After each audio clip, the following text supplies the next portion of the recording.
감사합니다. 여러분 그런 말 들어보셨죠?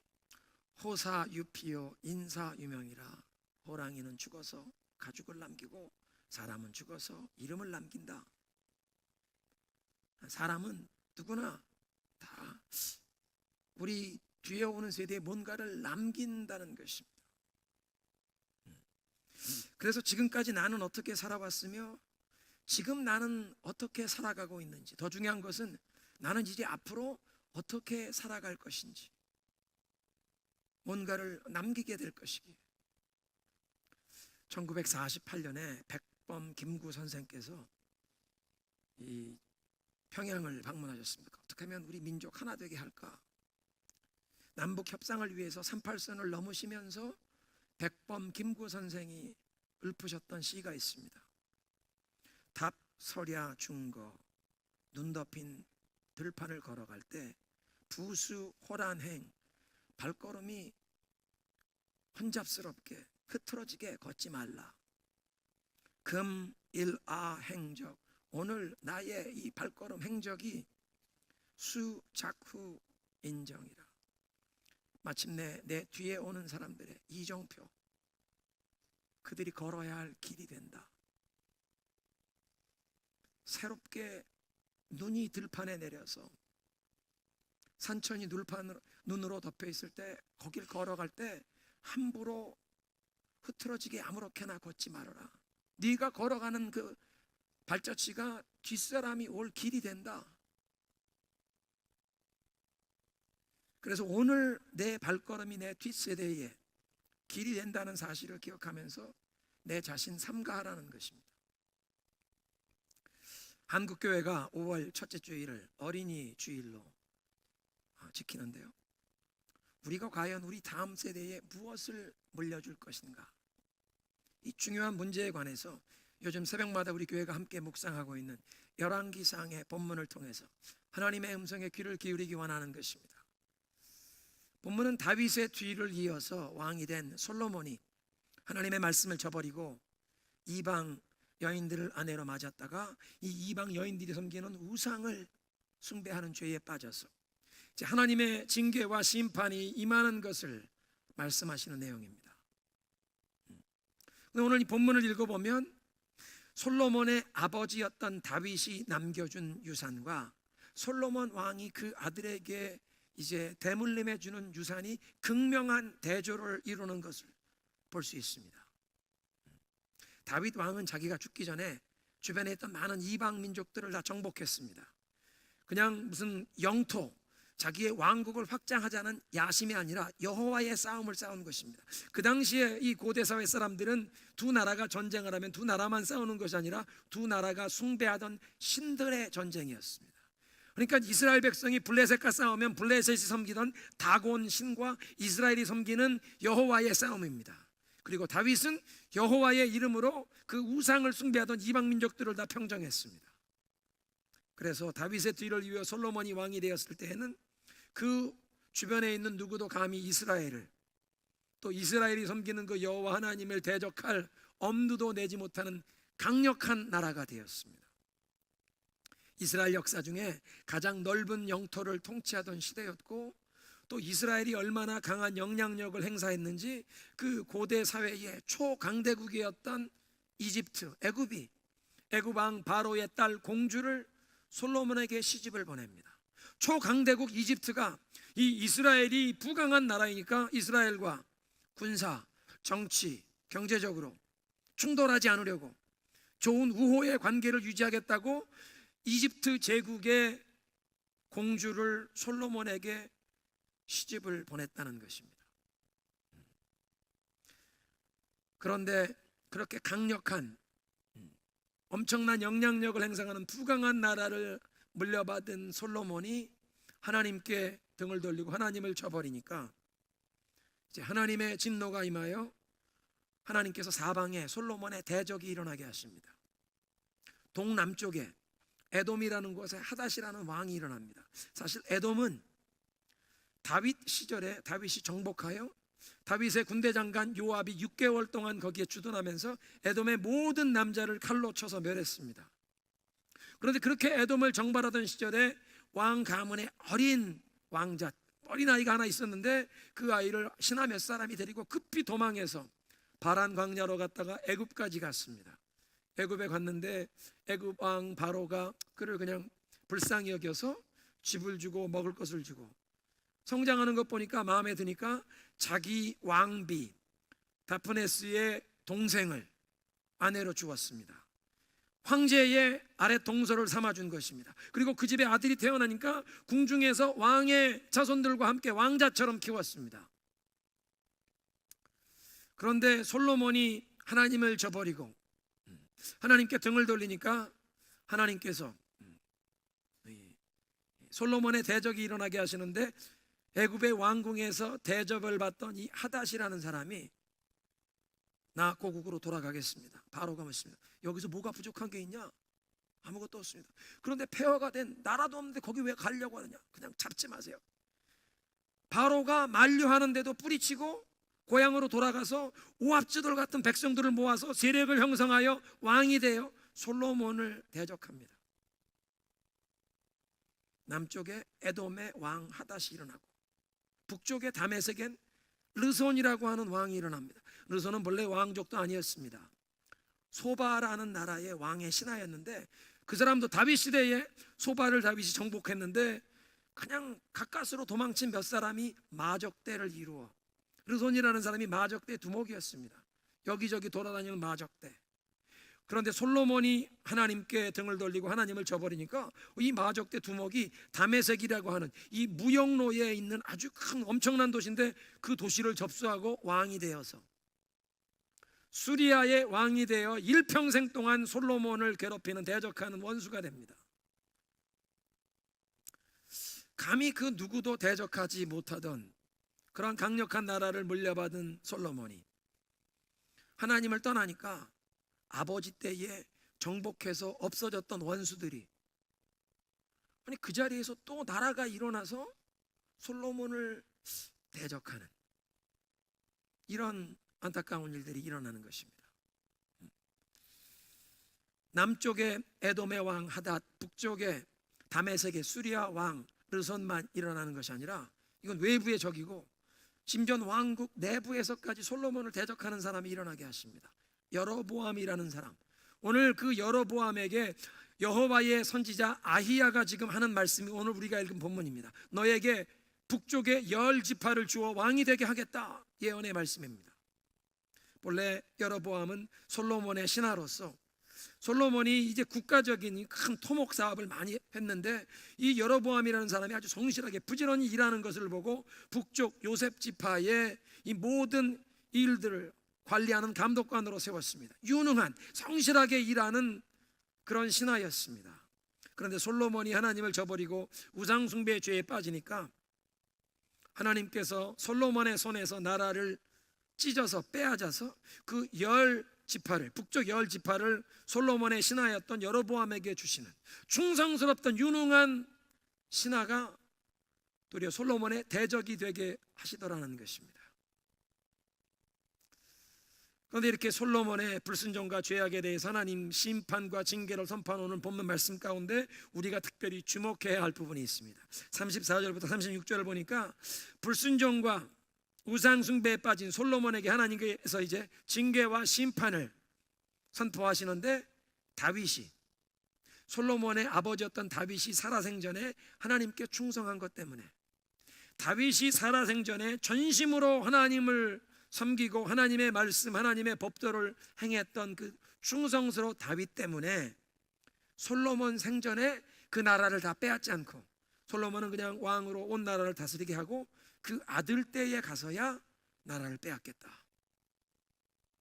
그리고 솔로몬의 이 불순종과 죄악 때문에 나라를 빼앗지만 나라를 통째로 송두리 때 다 빼앗는 것이 아니라 북쪽의 10지파는 여로보암에게 주시지만 다윗 때문에 한 지파는 솔로몬의 아들에게 주어서 다윗을 위하여, 그리고 여호와의 그 이름이 거하도록 예루살렘을 통해서 여호와의 영광을 나타내도록 택한 그 도성에 다윗의 이름으로 여호와 앞에 등불을 든 자가 끊이지 않도록 한 지파는 주겠다.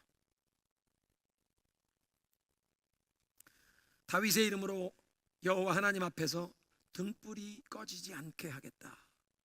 놀라운 축복의 약속입니다. 다윗이 하나님을 전심으로 섬기고 하나님의 말씀과 법대로 순종했더니 그 아들이 불순종과 죄악의 길, 그것도 아주 악한 우상 숭배의 죄에 빠졌는데 징계와 심판이 임할 것을 명하시지만 그 징계와 심판이 실제로 실시되는 것을 지연시키십니다. 벌이 임하는 것이 지연된다는 것은 그런 엄청난 심판과 징계가 선포되었는데 이것이 지연되는 기간 동안 정신 차리고 깨닫고 뉘우치고 회개하고 돌아오면 용서해 주시겠다는 것입니다. 돌이키고 뉘우칠 기회를 주시는 것입니다. 다윗이 그 아들 솔로몬에게 남겨준 유산이 바로 이것입니다. 엄청난 은혜의 유산. 전심으로 하나님께 충성했더니 아들 때에 하나님께 불순종하고 죄를 범하여 심판을 받게 되었는데도 그 심판이 즉시 임하는 것이 아니라 지연시키셔서 회개할 기회, 용서받을 기회를 주시고 심판이 임함에도 불구하고 자손 대대로 다윗의 이름으로 여호와 앞에 등불이 끊어지지 않게 하리라. 그런가 하면 대조적으로 솔로몬이 그 아들에게 물려주는 유산은 어떤 유산이었습니까? 물론 솔로몬도 처음에 왕이 되었을 때는 하나님을 열심히 찾고 섬기면서 하나님의 축복을 받았던 사람입니다. 왕이 처음 되었을 때 기브온산에 가서 1000번제를 드렸습니다. 지극한 정성으로 하나님께 예배를 드려서 하나님께서 그걸 기쁘게 받으시고 꿈에 나타나 너 뭐를 해줄까? 이방 나라의 왕들이 구하는 것처럼 나 장수하게 해주십시오. 부귀영화를 오랫동안 누리게 해주십시오. 주변에 있는 모든 원수들 대적들이 다 없어지게. 그렇게 하지 않고 하나님, 이 하나님의 백성은 많고 나는 아직 아이입니다. 어린아이입니다. 듣는 마음을 주옵소서.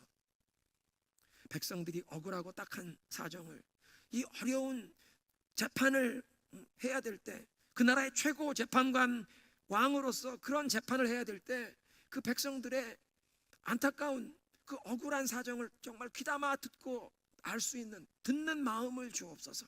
백성들의 사정만 아니라 하나님의 뜻을 들을 수 있는 듣는 마음을 주옵소서.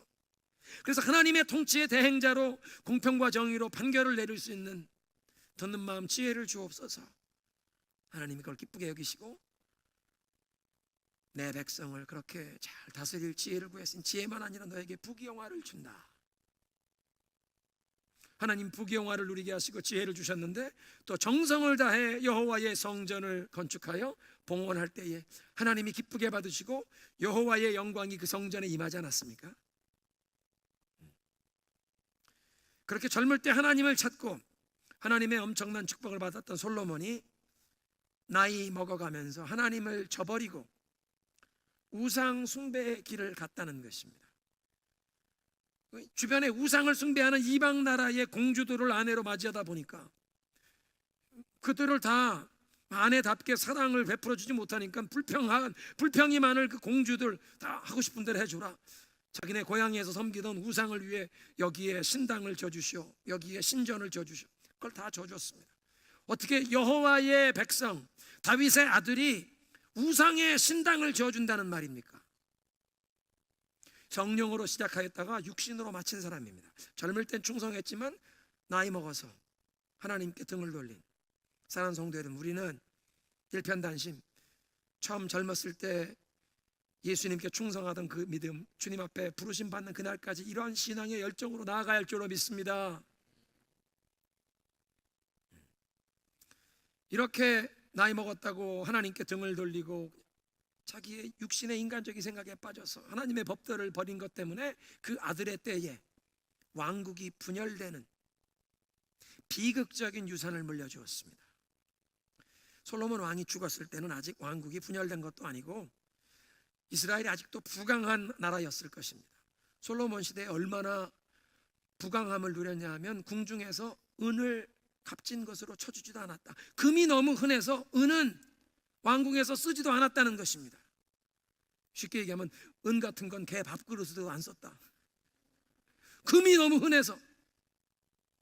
그런 나라를 솔로몬이 아들에게 물려주었습니다. 부강한 나라입니다. 최고의 권력을 물려주었습니다. 겉으로는. 그런데 영적인 시각으로 보면 아버지의 불순종과 죄악 때문에 하나님의 징계와 심판을 받게 되어 앞으로 나라를 잊어버리는 저주스러운 운명, 눈물과 수치와 고통의 유산을 물려주었습니다.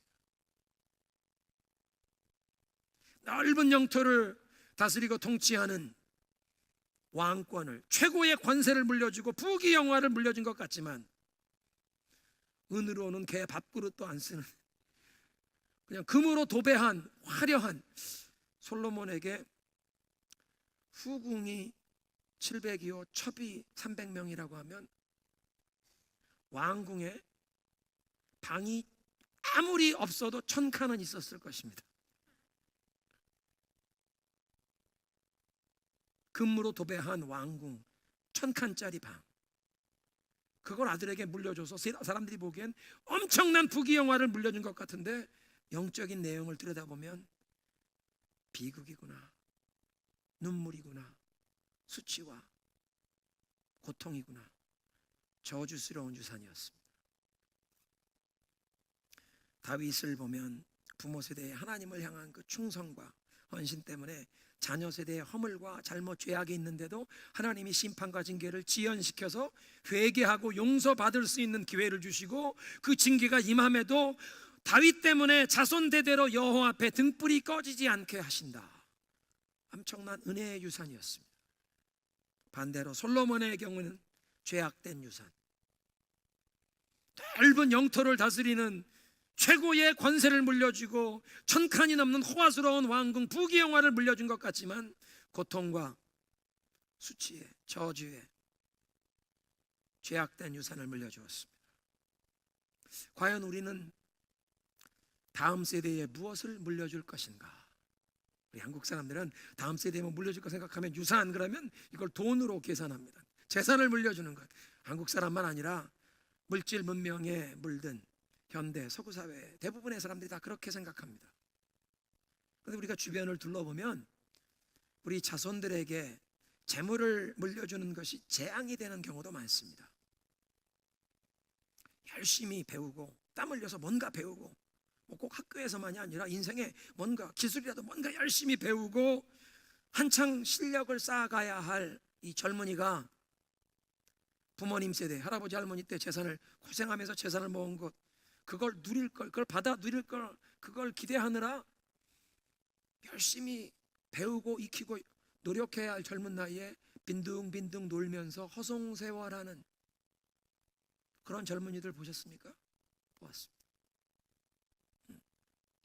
재물을 관리할 수 있는 마음 자세, 영혼의 그릇이 준비되어 있지 않은데 재물을 물려주면 가문의 재앙이 됩니다. 물려받은 재산들 때문에 형제간에 의가 상하고 싸우다가 그것이 법정 투쟁으로 가고, 의가 상해서 명절이 되어도 서로 왕래도 하지 않는 그런 일들을 우리가 주변에,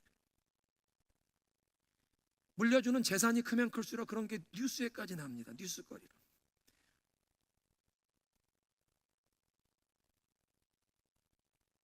근래에 한국의 재력가 집안의 자녀들이 갑질을 하는 것 때문에 한국 사회에 비난과 지탄의 대상이 되지 않았습니까?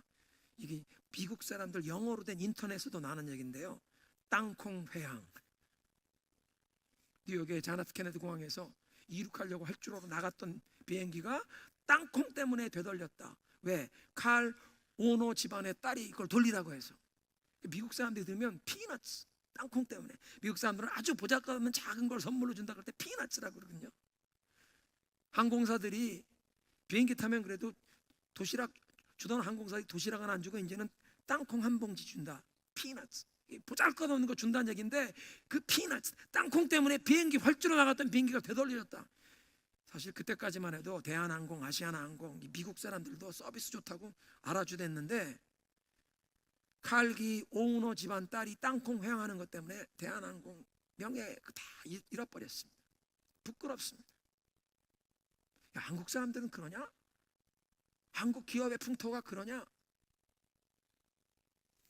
동남아에 출장 갔다 귀국하는 어떤 기업 오너의 아들이 술 취해서 비행기 안에서 난동을 부렸는데, 그러면 인천공항에 내리자마자 바로 잡아가야 되는 걔를 훈방 조치해줬다. 유전 무죄요, 무전 유죄라. 돈이 있으면 무죄고 돈이 없으면 작은 죄도. 하나그룹 김승영 회장 아들이 술 먹고 행태 부리니까 이 갑질 때 김승영 회장이 걔 그러면 콩밥 좀 먹으라고 해. 이런 일들이 일어나다 보니까 강남 부유층에서 제일 좋은 학원에서 제일 좋은 학교 다니고 제일 비싼 과외, 제일 유명한 선생님에게 과외 받는 학원 다니는 그런 애들을 둔 부모들이 이제 걱정이 생겼습니다. 항상 최고의 것만 누리면서 이 특권층 의식이 마음에 뱄다가 얘들이 나이 먹어서 사회생활하기 시작할 때 갑질이나 하면서 이 한국 사회에서 비판받고 손가락질 받는 이런 사람들이 되면 어떡하나. 그래서 그런 애들에게 인성교육, 예절교육 시킨다고 이제 여름방학이 되면 경상도, 전라도 깡시골에 보내서 시골에서 고생하면서 어른들 이렇게 인사하고 다른 사람들과 이렇게 배려하고 고생하면서 소통하고 다른 사람들이 어려움을 겪는 거 너도 좀 겪어봐라. 그런 인성교육, 예절교육 깡시골로 보내는 프로그램이 생겼습니다. 사실 몇 년 전부터 이 예절교육 시킨다고 서울에도 학원이 생겼는데요, 서울에 있어서는 안 된다. 깡시골에 보내서 고생하면서 푸세식 화장실 같은 데도 좀 가보면서 고생을 하면서 얘들이 뭔가를 배워야 한다. 시골로 보내는. 왜냐하면 일상생활에서 지켜야 할 기본 예절도 모르기 때문에. 인사예절, 식사예절, 여기 계신 분들 다 많이 이해하실 것 같은데, 우리 자랄 때만 해도 계란찜이 올라와도 아버님께서 먼저 숟갈로 뜨시기 전엔 감히 누가 계란찜 숟갈이 갔습니까? 조금 더 연세 드신 분들은 그렇게 아버님이 숟갈 드셨어도 형제들이 눈치만 보고 숟갈 못 가고 어머니가 한 숟갈 떠서 막내에게 뭐 주고, 이렇게 이 식사 예절입니다. 근데 강남에서 부잣집에서 옹냥옹냥 하면서 키우다 보니까 식사 예절도 없는 것입니다. 인사 예절도 모르고. 그래서 시골에 가서 고생하면서 이거 배우라고 보내는 그런 일이 생겼습니다. 오늘날 대한민국에서 이런 부분의 필요성이 얼마나 절실해졌으면 효도와 예절을 핵심으로 하는 인성교육법이라는 법이 다 제정이 되었습니다. 여러분, 최고의 자녀 교육이 좋은 환경에서 많은 돈을 투자해서 시설을 최고의 시설로 갖추고 가장 최신 기재들을 갖다 놓고 그런 자료를 가지고 또 제일 유명한 선생님들에게 가르침을 받을 수 있게 그런 선생님들을 스카우트하는 것, 그것이 가장 좋은 교육입니까? 우리 교회에서 신앙교육, 다음 세대를 제자 삼는 교회가 된다는 것은, 그러면 교육비에 엄청난 돈을 투자하고 제일 최신형 기기들을 갖다 놓고 교실을 화려하게 꾸미는, 그것이 최고의 기독교 교육을 하는 것입니까? 아니라고 생각합니다. 우리 자녀들에게 필요한 것은 많은 것을 보고 듣고, 책 읽는 것도 그런 간접 경험이죠. 보고 듣고 체험하면서 그런 기회를 통해서 다른 사람을 존중하고 배려하고 다른 사람과 소통할 수 있는 것을 배우는데, 이런 대인관계의 기초, 그 기본을 대신관계 속에서 하나님을 경외하는 마음 가운데서 배우는 것입니다. 아무 다른 사람이 나를 보지 않아도 하나님이 나를 지켜보시기에 내가 이 사람을 존중하리라. 내가 땀 흘려 노력하고 일하면서 무엇인가를 이루고 성취하고 열매를 얻는 경험이 필요합니다. 열심히 땀 흘려 수고하여 땀의 열매를 얻는, 그 성취하는, 성공을 경험하는 경험. 그런데 그렇게 열매를 얻지만 그 열매를 가지고 내 주변에 어려운, 나보다 더 어려운 상황에 있는 힘이 없는 소외된 사람들을 위해 이 내가 땀 흘려 어렵게 얻은 열매를 기꺼이 베풀고 나누는, 그리고 그렇게 기꺼이 베풀고 나누면서 기쁨을 경험하는, 열매를 얻은 것보다 나누는데 더 큰 기쁨이 있는 것을 경험할 수 있게 해줘야 합니다. 그리고 이렇게 베풀고 나누는데 내 주변에 있는 사람이 아무도 알아주지 않고 박수갈채 보내주지 않아도 그걸 하나님이 보시고 기뻐하시기에, 너희가 이 적은 사람에게, 내 적은 소자에게 내 이름으로 물 한 잔을 주어도 상을 잃지 않겠다, 그게 나에게 한 것이다 말씀하신 예수님의 말씀을 기억하면서 이웃에게 그리스도의 사랑으로 섬기고 베풀고 나누는, 그걸 일회성, 이벤트성 행사로 하는 것이 아니라 꾸준하게 그렇게 섬기고 베풀고 나누는 삶을 실천하는 훈련이 필요한 것입니다. 내가 익숙한 거는 다른 환경, 그런 다른 문화에서 살아가는 사람들을 보면서 내 미국에서 우리 이민 1세대 부모님들이 고생해서 나에게 이걸 다 주셔서 내가 이런 걸 다 누리고 있구나. 세상에 이렇게 이런 거 다 못 누리면서도 그러면서 이 사람들은 행복하네. 불평이 없네. 스마트폰이 없고 장난감이 없는데도 이 사람들은 서로 베풀고 나누고 사이좋게 어울리고 행복하네. 인생에 무엇이 더 중요한지 그걸 보고 느끼고 체험하고, 그래서 나와 다른 생각, 나와 다른 문화를 가진 사람이라도 이 세상을 좀 더 밝은 세상으로 만들기 위해서 나와 배경이 다르고 생각이 다른 사람과도 의기투합하여 함께 협동하여 뭔가 일을 이루어가는 것을 가르치는, 배우는 그런 교육이 필요하지 않겠습니까? 얼마 전에 2주 전에 제가 신문에서 충격적인 소식을 보았습니다. 서울의 인류명문대학에 이 휠체어를 타는 장애우가 학과 등록을 했습니다. 휠체어를 타는 장애우가 학과 등록을 하면 학교 교무처에서 이 학생이 휠체어 타고 들어갈 수 있는 강의실을 배정해야 되는데, 실수로 몇 층 꼭대기에 있는 강의실을 배정했는데 엘리베이터도 못 가는 층계로 올라가야 하는 좁은 강의실. 그러니까 이 학생이 개강하는 날 이 강의실이 내가 못 가는 곳이네. 교무처에가 얘기했더니 교무처 우리가 실수했다, 잘못했다. 그래서 이제 강의실을 따로 배정하려고 하는데 이미 강의실 다 배정이 되었으니까 그 건물이나 이런 것이 아니라 거기에서 같은 대학 캠퍼스 아니면 350m 떨어진 다른 곳에 있는 강의실로 배정하는데, 그렇게 강의실 변경을 통보를 하니까 그 강의에 등록했던 50여 명 되는 학생들이 불평을 하는 것입니다. 야, 이 장애우가 민폐를 끼치는 염치 없는 장애우, 자기가 등록했던 그 학과 등록 취소하면 되지 왜 우리에게 폐를 끼치냐? 여러분 생각해 보십시오. 이 장애우 학생이 장애를 가지고 태어난 것이 자기의 잘못입니까? 그리고 장애우가 그 학과를 등록했으면 교무처에서 휠체어가 들어갈 수 있는 교실을 주었어야 되는데 다른 교실을 주었기 때문에 이제 변경이 된다고 하면, 명문 사립대학에 다니는 학생들이라고 하면, 대한민국의 엘리트가 될 사람들이라고 하면, 야, 우리 학우를 위해서 그렇게 하자. 학교에서 실수했는데 350m 우리가 강의실 걸어가지 하면 되는데, 민폐 끼치는 장애우 네가 등록 취소해라. 아니 그 학생도 그 학과를 등록하고 학점을 이수해야 졸업할 거 아닙니까?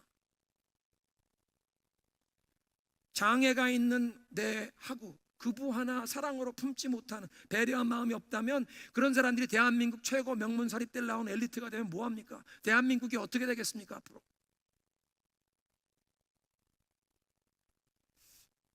우리 자녀들을 위해 무엇을 어떻게 가르쳐야 하느냐? 인천 지역 효성중앙교회 정현수 목사님의 글을 통해서 본 내용인데, 지난 11월 달에 있었던 일입니다. 어느 눈이 많이 내리는 주일 아침에 목사님이 주일 준비하시다가 교회 아침 일찍 갔다가 깜짝 놀랐습니다. 교회 앞마당에 8살, 9살 난 어린아이들 2-3명이 눈을 쓸고 있었습니다. 깜짝 놀랐어요. 얘들아, 너희들 뭐하고 있니? 예, 오늘 눈이 내렸는데 교회 오시는 할머니, 할아버지들이 눈길에서 넘어지실까봐 이 층계랑 여기 오시는 길에 눈을 치우고 있어요. 그 대답을 들으시고 목사님 마음이 너무나 감사했습니다. 너무나 흐뭇했습니다. 이 아이들이 고맙고 이런 아이들 우리에게 주신 하나님이 감사했습니다. 가만히 누가 시키지도 않았는데 얘들이 어떻게 이런 생각을 하고 여기 와서 이렇게 눈을 치우고 있을까? 가만히 보니까 이 어린 학생들의 부모님들이 주말이면 교회에 와서 쓸고 닦고 하시는 분들이, 토요일이면 주일 준비한다고 교회 와서 걸레질하고 쓸고 닦고, 주일 예배 끝나면 교실이랑 교회 청소, 기쁨으로 교회를 위해 헌신하는 그 부모의 모습을 본 자녀들이 눈이 온 주일 아침에 일찍이 자기들이 빗자루를 들고 와서 교회 층계 앞마당을 쓸고 있더라는 것입니다. 백범 김구 선생님이 읊으셨다는 시가 생각나십니까? 눈 덮인 들판을 걸어갈 때 함부로 어지럽게 걸어가지 말라. 네가 걸어간 길이 내 뒤에 오는 세대의 갈 길이 된다. 그 내용이 그대로 이 어린 아이들에게서 증명이 되는 얘기였습니다.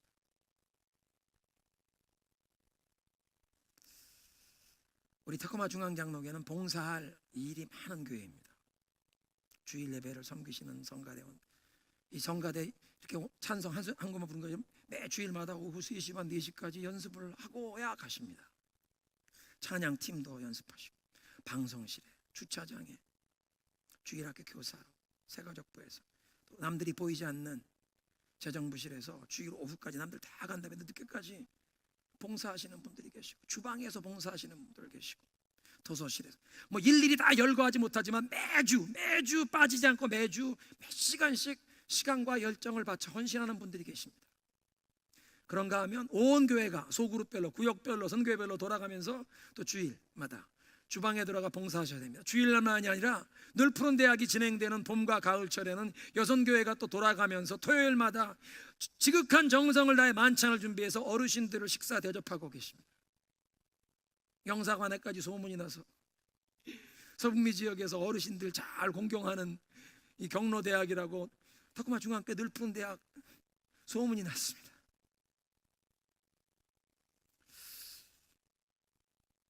지난 4개월간 남성교회 회원들이 주말마다 당번제로 돌아가면서 교회 오셔서 화장실 청소하시고 교회 청소하면서 주일 준비를 하셨습니다.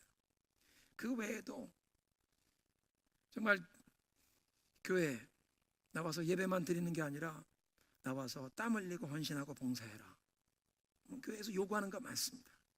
때로는 불평도 나올 수 있습니다. 네, 여러분, 우리 부모 세대가 이렇게 주의 몸된 교회를 위해, 복음을 위해 땀 흘리고 시간을 바쳐 헌신하고 노력하는 그것이 우리 자녀들의 삶의 모습으로 가르치는 가장 확실한 남는 신앙교육인 줄로 믿습니다. 얼마나 훌륭한 교실을 갖추었느냐, 그게 아니라 부모인 내가, 부모 세대가 예수 그리스도의 복음을 위해, 교회를 위해, 이웃을 위해 그리스도의 사랑으로, 복음의 열정으로 시간을 들이고 땀 흘려 헌신하고 노력하는 그 모습, 그 봉사하는 모습이 최고의 교육이라는 것입니다. 여러분, 어떤 유산을 대물림해 주시길 원하십니까? 다윗이 전심으로 하나님께 충성했더니 그 자손 세대에 불순종하고 허물이 있는데도 즉시 심판 징계하지 아니하시고 회개할 기회를 주시도록 심판을 지연하시고, 다윗이 내 앞에 등불이 꺼지지 않게 하리라. 축복의, 은혜의 유산, 이것이 저와 여러분의 유산으로 다음 세대 대물림 되게 하시기를 주님의 이름으로 축원합니다. 함께 기도하겠습니다.